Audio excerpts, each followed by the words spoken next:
根据统计，伫咧新竹县有74000位65岁以上的士大人，其中有800人伊是家己一个人住伫厝里。为着要确保因的安全，县政府和保全公司合作，运用智慧科技定位系统，提供予独居的士大有24点钟的救援服务。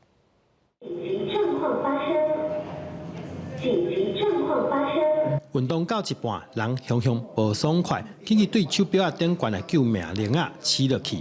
无论人伫倒位，另外一边的保全公司，连伊会当透过定位装置，通知救护人员来到3工。未来这款系统会当免钱提供新竹县内低收入户独居的士大，比较安心。怎么说？有时候那个机器很好用啊，有没有机器心情不好的时候，一按下的时候，马上就联络到啊。老人家在之前他要有人来照顾，那之后要有人来陪伴。我想这些部分是我们继续会用我们的一些方式就是联合这样的一个科技。那更重要是长久去陪伴这个老人家。除了有 GPS 手表，厝内嘛有这款紧急救援设备，用红外线的方式侦测士大活动的情形，避免士大万不幸发生意外，煞无人知。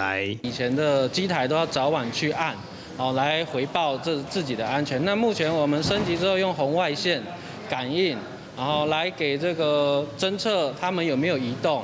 那有的话就不需要再通报了。所以我们目前就是化一个被动作为主动这样子。平常时，社工人员嘛会定期去甲独居的士大斗3工，关心因的健康状况。即马透过科技的进步，希望会使大大减少社工人员的负担。记者刘君豪，新竹报道。